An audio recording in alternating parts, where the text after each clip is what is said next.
Hello बच्चों, let us go through the question. देखिए question क्या कह रहा है पोटेंशियोमीटर वायर ए बी है सोन is 40 centimetre long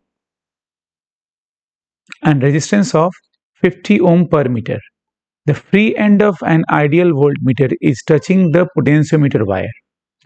What should be the velocity of the jockey as the function of time so that the reading in voltmeter varies with the time s? तो jockey जे की velocity क्या होनी चाहिए कि volt meter की reading जो है वो इस फंक्शन से चेंज हो।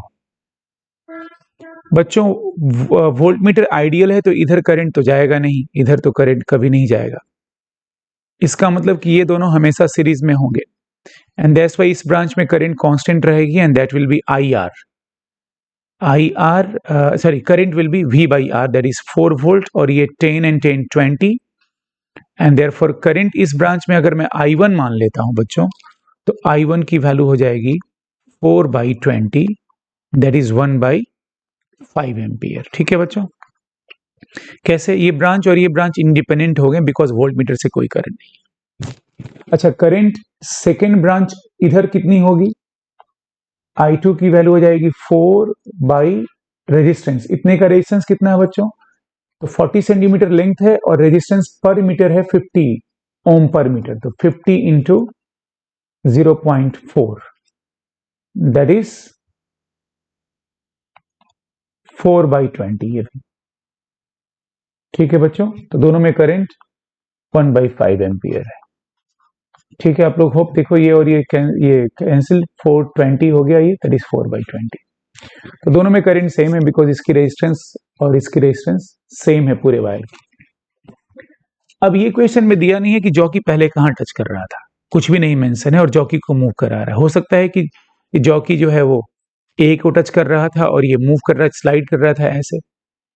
तो ऊपर कहीं लिखा नहीं है कि नल डिफ्लेक्शन है कि नहीं शुरू में, तो जॉकी को हम लोग मूव करा सकते हैं कहीं से भी। लाइक पहले जॉकी ए को टच कर रहा था या पहले नल डिफ्लेक्शन पे था। नल डिफ्लेक्शन मतलब यहां पर होगा, एग्जैक्ट मिड पे होगा। कैसे हम लोगों ने देख लिया कि दोनों में करंट सेम है, तो null deflection exactly mid point पे होगा ना बच्चों। कैसे? क्योंकि मिड पॉइंट की इतने की रेजिस्टेंस 10 ओम है और इतने की भी रेजिस्टेंस 10 ओम है, तो मिड पॉइंट पे होगा। तो लेट, ये दिया नहीं है तो मान लेते हैं, let jockey J touches the wire A B for null deflection, मतलब शुरू में at null deflection, for null deflection, तो शुरू में it was at null deflection. ठीक है, मान लो बच्चों कि ये point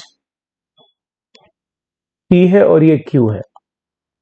then reading of voltmeter जो होगा बच्चों, वोल्ट मीटर की जो रीडिंग होगा वो होगा VP माइनस VQ। VP का वैल्यू तो बच्चों 2 वोल्ट होगा, फिक्स्ड है वो। कैसे? हमने करंट I1 का वैल्यू पता कर लिया है। I1 का वैल्यू कितना है बच्चों? I1 का वैल्यू है 1 बाई 5 एम्पियर। तो यहां की देखो ध्यान से, VP का वैल्यू 2 वोल्ट नहीं होगा बच्चों। इस जगह की पोटेंशियल A मान लो तो दिस इज VA मान लो, तो ये हो गया VA। Therefore VA minus VP जो होगा, VA माइनस VP 2 वोल्ट होगा। कैसे? VA minus VP will be equal to I1 into 10, V is equal to IR। ठीक है, अब हम लोग VQ निकालते हैं। मान लो बच्चों कि ये X डिस्टेंस आगे मूव कर गया, मतलब ये मान लेते हैं हम लोग कि ये जो कि X डिस्टेंस और आगे मूव कर गया है, तो ये कितना डिस्टेंस हो जाएगा बच्चों? मिड पॉइंट पर था और रेजिस्टेंस कितना था इसका? 10 ओम। तो इतने की रेजिस्टेंस जो हो जाएगी बच्चों यहां से यहां तक की, अगर ये लेंथ X मूव कर गया है, तो अगर X मूव कर गया है और ये पहले बीच में था तो ये था 20 सेंटीमीटर, तो दिस 20 सेंटीमीटर, सेंटीमीटर में लिख रहा हूं, इंटू X, यहां से यहां तक। ठीक है बच्चों, तो अब ये पॉइंट का नाम VA था, यहां की पोटेंशियल VA थी पोटेंशियल वाइज। अब इस जगह का नाम है Q।